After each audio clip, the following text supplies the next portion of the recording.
Az önce kuşların saldırısına uğradık.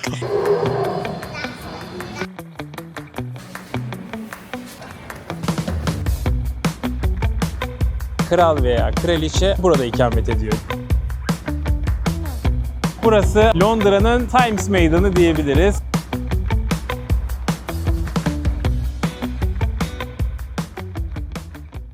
Herkese yeni videodan merhaba. Merhabalar. Bu sefer nereye gidiyoruz? İngiltere'ye gidiyoruz. Londra ve Oxford olmak üzere yine dop dolu bir program bizi bekliyor. Çok güzel yerler gezeceğiz. Çok güzel yerler göreceğiz. Çok güzel şeyler yiyeceğimizi düşünüyoruz. Çok heyecanlıyız. Şimdi havalimanındayız ve Bremen'den Londra'ya doğru uçacağız. Yaklaşık 1 saatlik bir yolculuğumuz olacak. Daha sonra Londra havalimanında görüşürüz.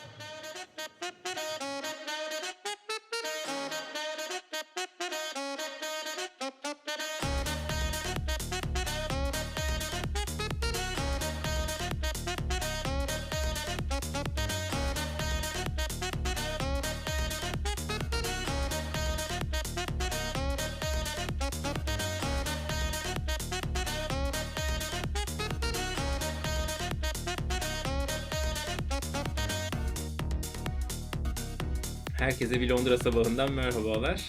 Dün Bremen'den Londra'ya uçmuştuk ve akşam Stansted Havalimanı'na geldik. Daha sonra şehir merkezine geçmek içinse National Express otobüslerinden yer ayırtmıştık. Londra'da konaklamak içinse Primrose Hill bölgesini tercih ettik. Fazlasıyla önerilen bir bölgeydi ve geldiğimizde akşam sadece kaldığımız otele yürürken bile neden fazlasıyla önerildiğini gayet iyi anladık. Ama şimdi gün ışığındaki halini fazlasıyla merak ediyoruz. Şimdi ne yapacağımızdan şöyle bir kısaca bir bahsedelim. Londra'da yaklaşık 4 günümüz var ve bu 4 günü dolu dolu planladık ve bölgelere ayırdık. İlk olarak bugün Londra deyince akla gelen bölgelere gideceğiz. En çok görülmesi gereken yerlerle başlayacağız. Londra zaten fazlasıyla büyük ve gezmek için belki de 4 gün için kesinlikle yeterli değil. Daha fazla güne ihtiyacımız var. Biz 4 günden en çok görmek istediğimiz yerleri planladık. Şimdiye kadar olduğu gibi yine dolu dolu bir rota sizi bekliyor. Şimdiye kadarki videolarımızı eğer izlemediyseniz kanalımıza abone olmayı, diğer videolarımıza da göz atmayı lütfen unutmayın. Eğer siz de 4-5 günlüğüne Londra'ya geliyorsanız bu video size gerçekten çok yardımcı olacaktır. Buna çok eminiz. O zaman Londra vlogu başlasın. Önce kahvaltıya gidelim. Oradan da günümüze başlayalım.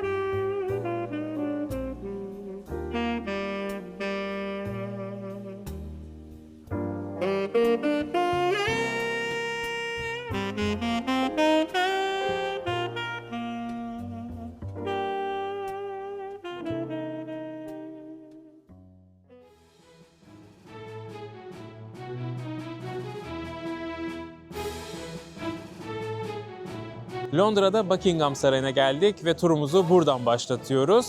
1837 yılından beri Buckingham Sarayı İngiliz kraliyet ailesinin resmi konutu. Yani kral veya kraliçe resmi olarak burada ikamet ediyor.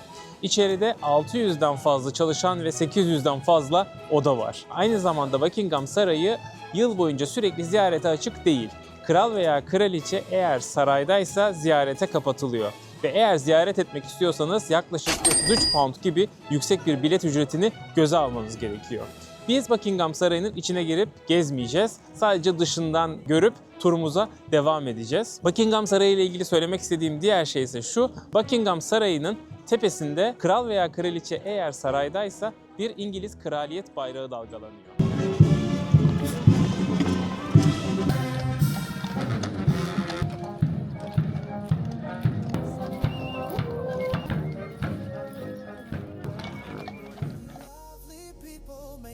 The very best. If you ever catch the London fever, you'll appreciate the rest. You will see this place is a treasure chest. London, London, my favorite bonbon, the sweetest place in the world. London, London. Westminster Abbey'e geldik. Burası kraliyet ailesinin taç giyme törenlerinin gerçekleştiği kilise. Kraliyet ailesine ait taç giyme tahtı da yani Coronation Chair bu kilisede yer alıyor. Bu kiliseyi özel yapansa tarihten günümüze burada gerçekleşen cenazeler ve düğünler. Yakın zamandaysa hepimizin hatırlayacağı üzere 2011 yılında Kate Middleton ve Prens William'ın düğününü internetten yaklaşık 400 milyon insan takip ederek bir rekor kırılmıştı. İşte o düğün Westminster Abbey'de, yani arkamdaki görmüş olduğunuz kilisede gerçekleşti. Ve aynı zamanda burası bir mezarlık. Krallar, kraliçeler, prensler ve prenseslerin mezarları yer alıyor. Ancak kraliyet ailesinde yer almamasına rağmen burada mezarı bulunan 3 önemli isimse Charles Darwin, Charles Dickens ve Isaac Newton.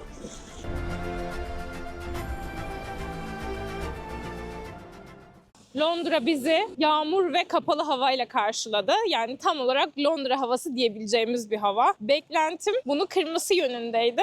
Ama maalesef ki öyle değil. Gerçekten fazlasıyla kapalı ve yağmurlu. Ama Londra'da böyle güzel galiba.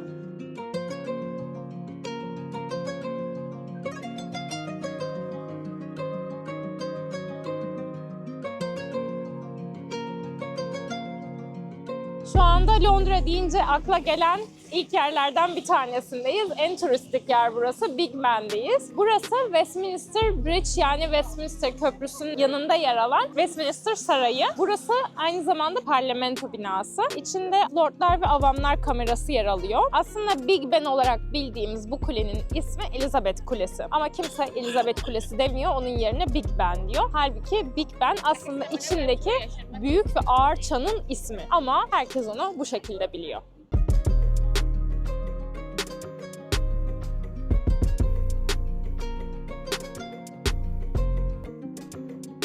En turistik yerlerden devam ediyoruz. Karşıda gördüğünüz yer London Eye.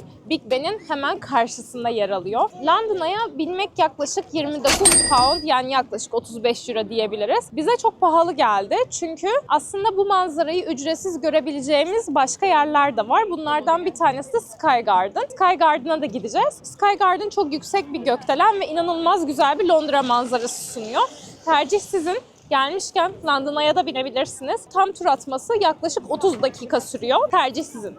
Şu anda Thames Nehri üzerinde Westminster Köprüsü'nden karşıya geçiyoruz. Westminster Köprüsü aynı zamanda yeşil renkte. Bunun sebebi ise parlamento binası içerisindeki avamlar kamerasının koltuk renklerinin yeşil olması. Hemen yanı başında bulunan bir diğer köprünün rengi ise kırmızı. Kırmızı da Lordlar kamerasının koltuk rengini temsil ediyor.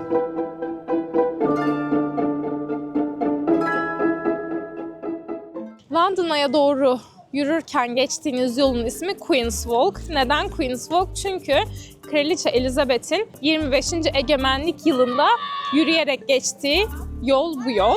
Oy, ben burada Elizabeth'in yürüdüğünü düşünmüştüm, yürümemiş. Sadece öylesine adını koymuşlar. Çok anlamsız bence.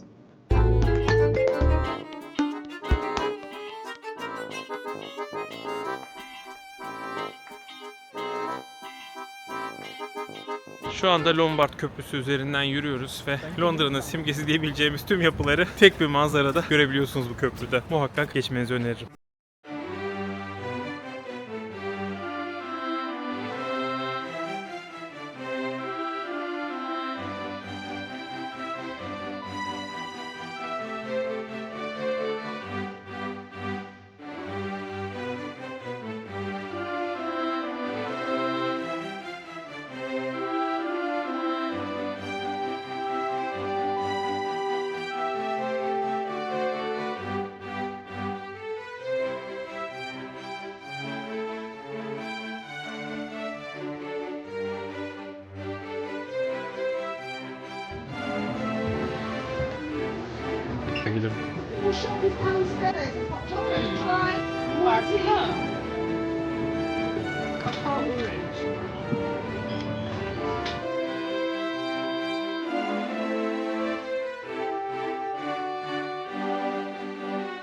Şimdi Covent Garden'a geldik. Burası 1970'lere kadar Londra'nın en işlek meyve sebze toptancı pazarıymış aslında. Ancak daha sonra burası sokak sanatçılarının, müzisyenlerin ve de çeşit çeşit mağazanın yer aldığı bir çarşı haline gelmiş.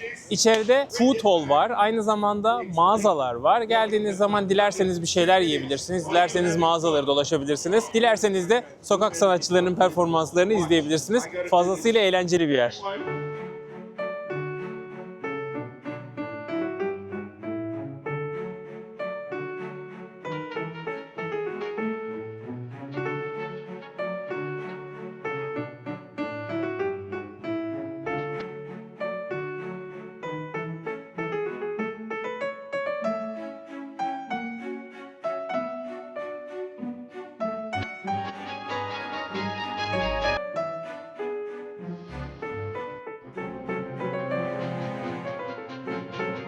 İngiltere'de bütün dünya mutfaklarını bulabildiğimizi duymuştuk. Ama gerçekten çok merak ediyorduk. Ve İngiltere'de bir diğer çok meşhur olan şey de food hall'lar. Gerçekten çok fazla food hall var. Bunların içinde de gerçekten çok çeşitli dünya mutfaklarını bulabiliyorsunuz. Biz şu anda Seven Dials'a geldik. Burası girişinde o şekilde yazıyordu. Londra'nın en iyi food hall'u olarak geçiyor. Biz de buraya gelmişken Suriye mutfağı denemek istedik. Farklı bir şey olsun istedik. Arnabet'ten bir şeyler sipariş ettik. Bekliyoruz. Bakalım nasıl. Ama şunu söyleyebiliriz. Ortam gerçekten çok güzel. Aradığınız her şeyi bulabilirsiniz. Londra'nın en iyi burgercisi, Londra'nın en iyi kahvesi gibi devam ediyor. O yüzden mutlaka buraya uğrayın.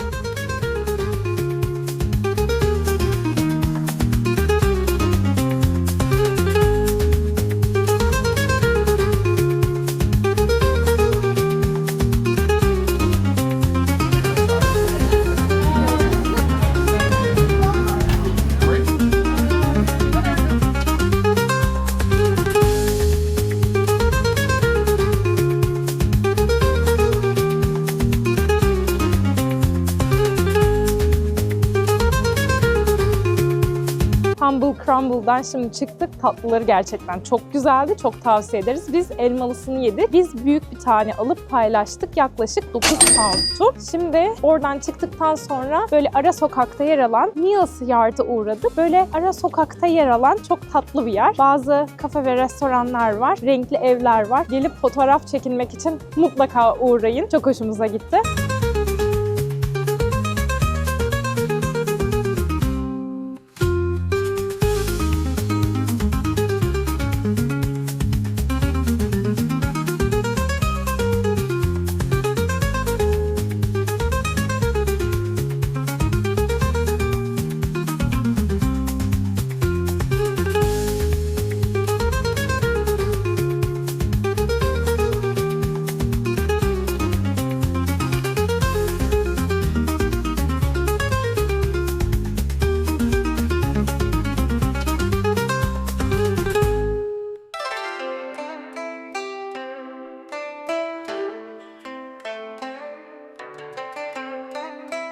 Londra'da Chinatown'dayız. Yani Çin mahallesindeyiz. Burası tabii bize New York'taki Chinatown'u anımsattı. Birden Londra'nın sokaklarında yürürken kendinizi Çin'deymiş gibi hissedebileceğiniz bir ortam var gerçekten. Eğer uzak doğu lezzetlerine de merakınız varsa geldiğinizde kendinize eminim ki fazlasıyla uzak doğuya uygun seçenekler bulabileceğiniz bir yer olduğunu düşünüyorum. Aklınızda bulunsun.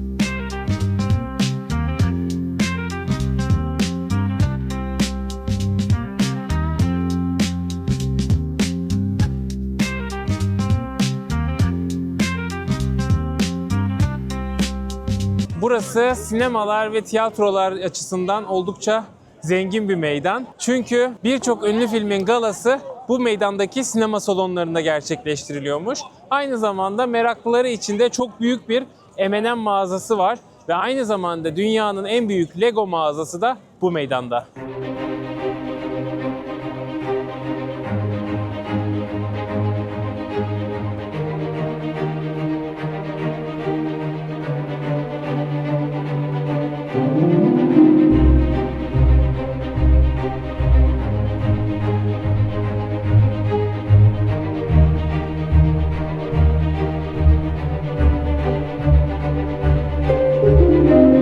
National Gallery'e geldik. Londra ile ilgili söylememiz gereken en önemli şeylerden bir tanesi, Londra'daki en güzel müzeler ücretsiz. Buna dahil olanlardan bir tanesi National Gallery. Burada yaklaşık 2200 tane eser bulunmaktaymış ve aralarında çok ünlü isimler de var. Michelangelo, Leonardo da Vinci, Monet, Van Gogh gibi ünlü isimlerin de eserlerini burada görebiliyorsunuz. Şunu söyleyebiliriz, bazen çok kalabalık olduğu için çok fazla sıra beklemek gerekebiliyormuş. O yüzden önceden ücretsiz bir şekilde rezervasyonunuzu yaptırıp gezebilirsiniz. Gerçekten çok keyifli. Gezmesi normalde çok daha uzun sürecektir. Bizim o kadar vaktimiz yok. O yüzden yaklaşık bir saat içerisinde gezip çıkacağız. Ama eğer daha uzun vaktiniz varsa çok daha uzun saatler harcayabilirsiniz.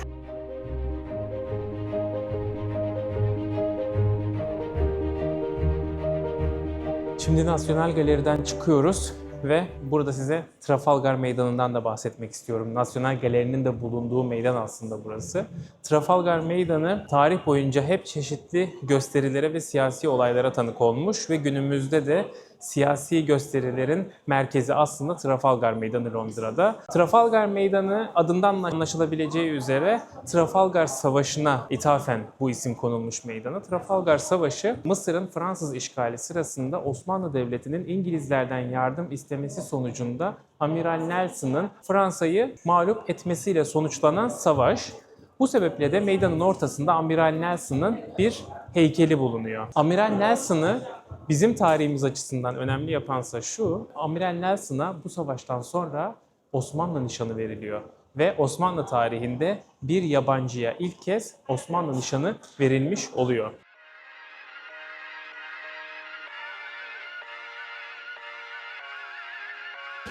Piccadilly Circus'a geldik şimdi. Burası arkamızda görmüş olduğunuz kocaman reklam panosundan da anlayabileceğiniz üzere aslında Londra'nın Times Meydanı diyebiliriz. Arkamızda görmüş olduğunuz bu devasa reklam panosu 1955 yılından beri buradaymış. Bu meydanı da özel yapan şey bu reklam panosu.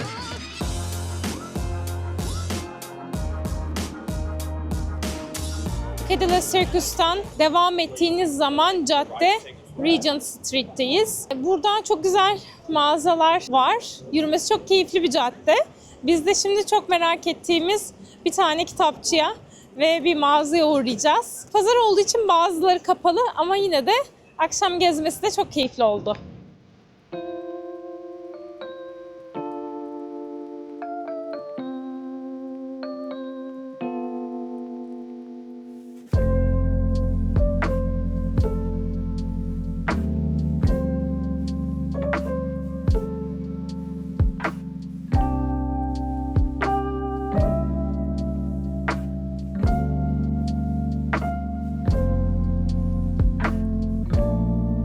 Burası bir İngiliz çay mağazası. Fortnum & Mason.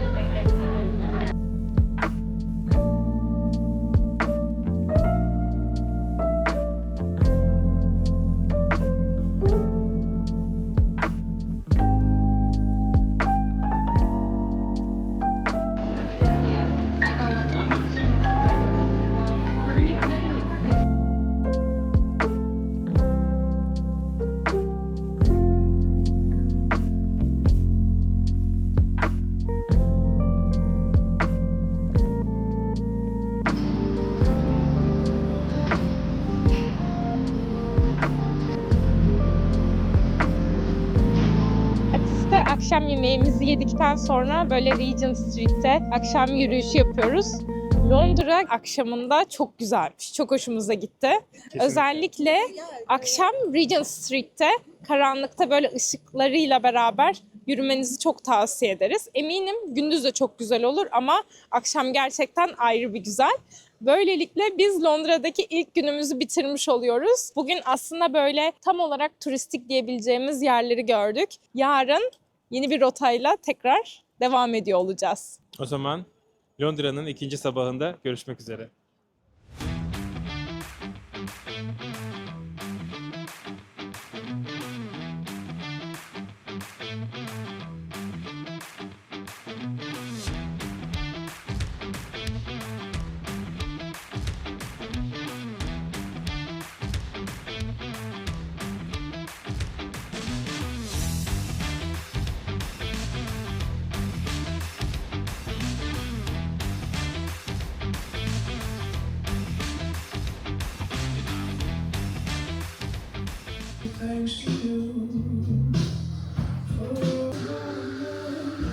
Londra'dan ikinci günden herkese merhaba. Şu anda Notting Hill bölgesine geldik ve bugünkü turumuza buradan başladık. Notting Hill aslında Notting Hill filminden de bileceğiniz böyle ünlü bir bölge. Notting Hill bölgesi denince akla gelen o renkli evler. Burayı gezmesi gerçekten çok keyifli. Çok güzel bir bölge. Aynı zamanda güzel kafeleri ve çok güzel kitapçıları var. Biz de birkaç tanesine uğradık. Buraya geldiğiniz zaman bir yerde kahve içebilirsiniz, kitaplara göz atabilirsiniz. Keyifli bir bölge. Tuğba'nın da bahsettiği gibi burayı ünlü yapan şey 99 yapımı Julia Roberts'ın Notting Hill filmi. Ve buraya geldiğinizde zaten sokaklarda film fanlarının sokak sokak dolaşarak her yeri fotoğrafladıklarını ve videosunu çektiklerini görebilirsiniz. Notting Hill'de yürümeye devam ediyoruz. Biz buraya böyle daha çok renkli evlerin olduğu bir cadde olacak, yürüyeceğiz bitecek zannediyorduk ama bayağı büyük. Yani bir mahalle tamamen o şekilde gördüğünüz renkli evlerden oluşuyor. Yürümesi çok keyifli. Yaşaması nasıldır düşünemiyoruz. Mahalle sakinleri artık video fotoğraf çeken insanlardan o kadar bunalmışlar ki internette birkaç blog yazısında artık mahallenin belediyeye bütün evler tek renge boyansın lütfen şeklinde başvuruları olduğunu okumuştuk. Açıkçası tabii ki bu videoyu çektiğimize göre biz de o insanlardan biriyiz ama yani evlerin önünde çok fazla dediğim gibi duran ve sürekli fotoğraf çeken insanları gördükçe mahallelinin bu sistemini anlayabiliyorsunuz.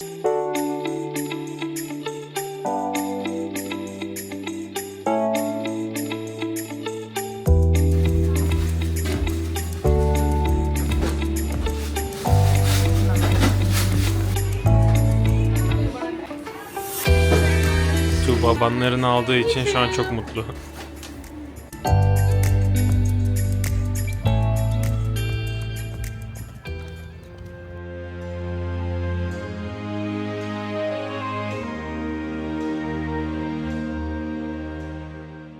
Londra'da Kensington Sarayı'na geldik. Dün Buckingham Sarayı'nda oranın kraliyet ailesinin resmi konutu olduğundan bahsetmiştik.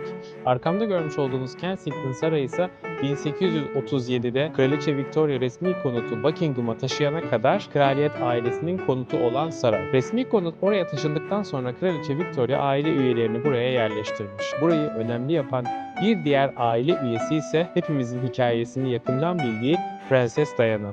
Prenses Diana ve Prens Charles evlendiklerinde burada yaşamışlar ve çocukları William ve Harry'yi burada büyütmüşler. 1997'de Prenses Diana ölene kadarsa burada yaşamışlar. Kensington Sarayı dediğimiz zaman akla ilk gelen isim Prenses Diana oluyor. Zaten geldiğiniz zaman hemen sarayın önünde Prenses Diana'nın çocukları William ve Harry ile birlikte olan anıt heykelini de burada görebilirsiniz.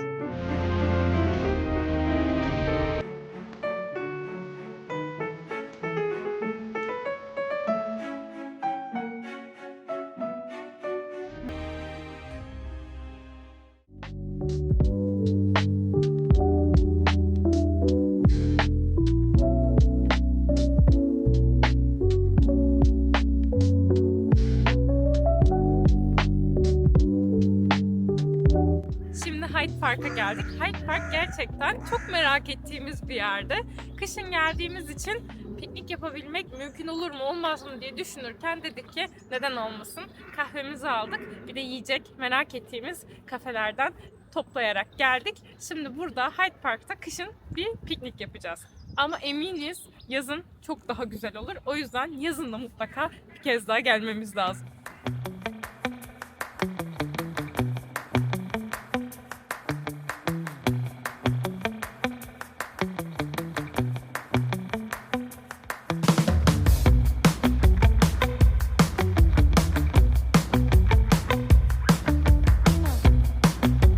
Evet arkadaşlar, az önce piknik yapmaya çalışırken kuşların saldırısına uğradık. Ama gerçekten ciddi saldırıya uğradık.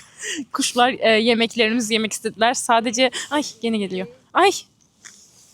Sadece ekmekleri değil arkadaşlar, her şeyi yemek istiyor bunlar. Şöyle kamerayı çevirirsem. Bu sadece bir tanesi. Ve ben kuşlardan çok korkarım. Gene gel. Görüntüyü kapatalım. Gene geliyorlar. Kuşlardan sessizce.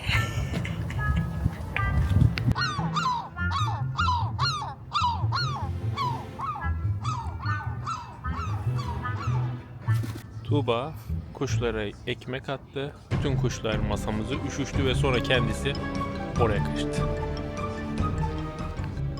Çözümü en son ayakta yemekte bulduk. Bu sırada banlarla ilgili yorumunu da alalım. 10 out of 10.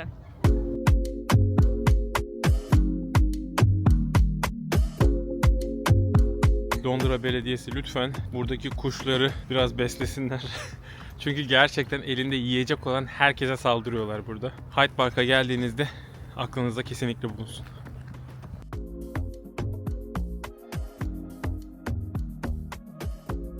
Hyde Park'taki maceralarımızdan sonra şimdi normal yürüyoruz. Aslında gerçekten çok güzel bir park. Londra ile ilgili enteresan bir bilgi de yüz ölçümünün yarısı parklardan oluşuyormuş. Bu gerçekten inanılası bir bilgi. Çünkü hem çok fazla park var hem de parklar çok büyük. Şimdi mesela Hyde Park'ın başından sonuna yürüyemiyoruz. Sadece bir kısmını yürüyoruz.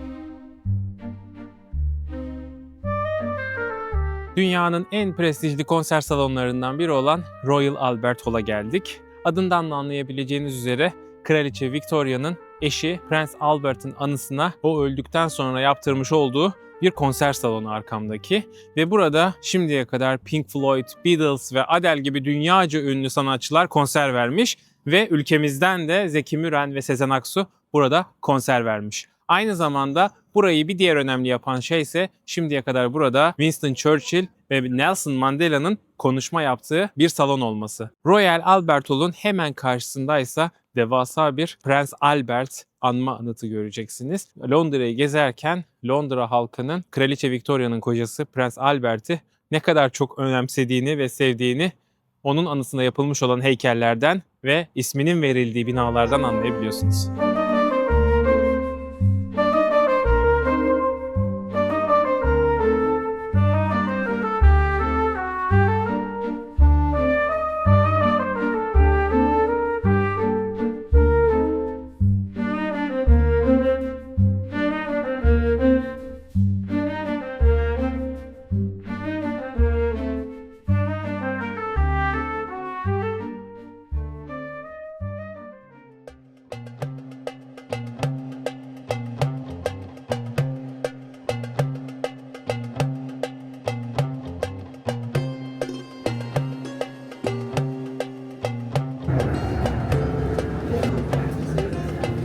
Dünyanın en eski kaya parçalarından biriymiş. 3850 milyon yıl önceye aitmiş ve Grönland'da bulunmuş.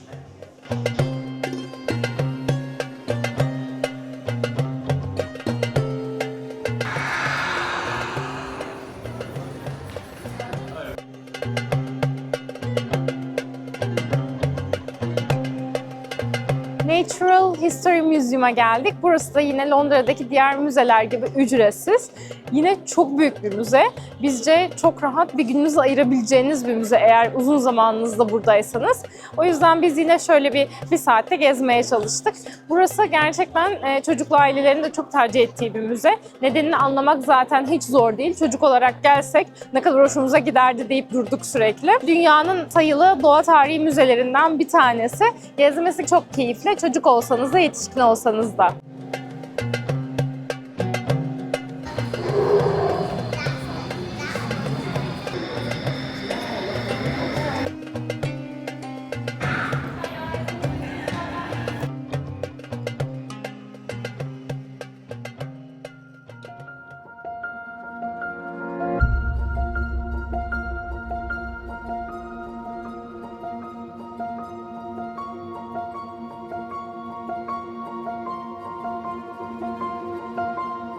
Victoria Albert Müzesi de Londra'daki yine ücretsiz müzelerden bir tanesi. Kraliçe Victoria eşi Albert'in anısı için böyle bir müze yaptırıyor.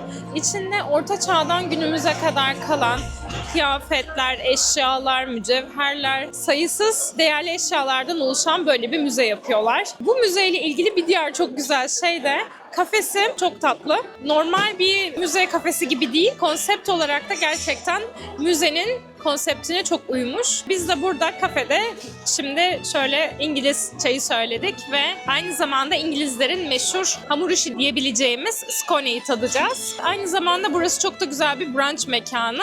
Geldiğiniz zaman isterseniz bizim gibi böyle İngiliz çayı söyleyebilirsiniz ya da brunch yapabilirsiniz.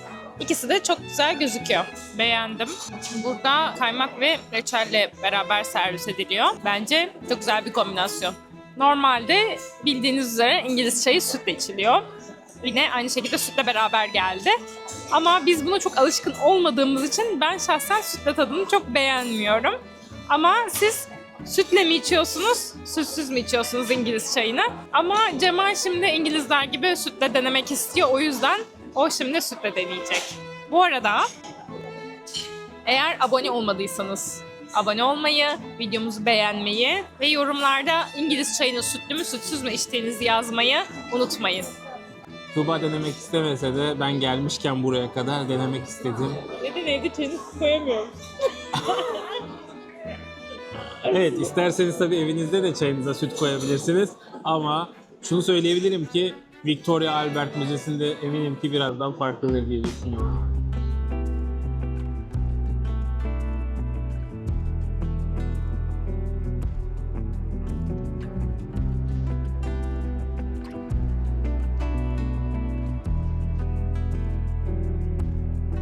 Biz Tuğba ile Almanya'ya gelmeden önce tıp fakültesini İstanbul'da okumuştuk ve Kadıköy'de çok meşhur bir şekerci Cafer Erol vardı.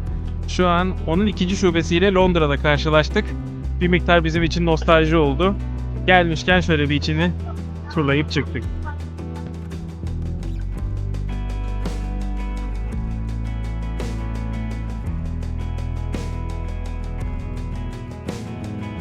Londra'da lüks alışveriş dediğimizde akla ilk gelen noktalardan birisi olan Harrods'tayız. Harrods'a geldiğiniz zaman tabii ki alışveriş yapabilirsiniz veya şöyle bir dolaşıp çıkabilirsiniz. Ancak burada dikkatinizi çekecek olan şey ise yürüyen merdivenlerin yan taraflarında bolca göreceğiniz Mısır medeniyetine ait hieroglif benzeri motifler olacak. İlginç bir sebebi var. 1985-2010 yılları arasında Harrods'ın sahibi olan Mısırlı iş insanından dolayı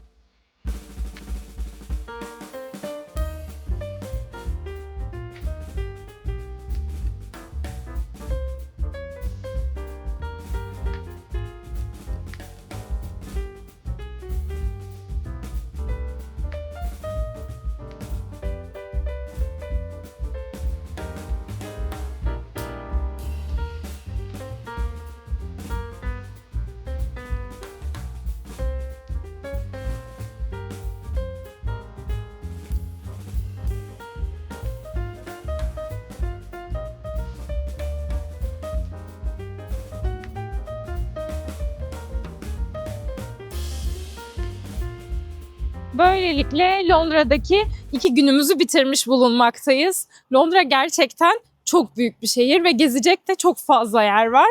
O yüzden zaten 2 güne sığdırabilmek çok da mümkün değil. O yüzden bundan sonraki videolarda Londra gezimiz devam ediyor olacak. O yüzden bir sonraki videoyu kaçırmayın. Eğer siz de bizim gibi 4-5 günlük bir Londra gezisi planlıyorsanız 2 videomuzu da kaçırmayın. İkisi de ihtiyacınız olan videolar olacak gezinizde. O zaman kanalımıza abone olmayı unutmayın. Eğer Londra hakkında başka merak ettiğiniz sorular varsa mutlaka yorumlara yazın, cevaplayalım. Videomuzu da beğenmeyi unutmayın. Bir sonraki videoda yine Londra'da görüşmek üzere. Hoşça kalın.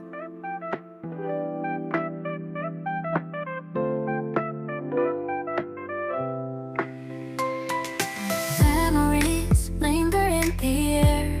I hold your hand.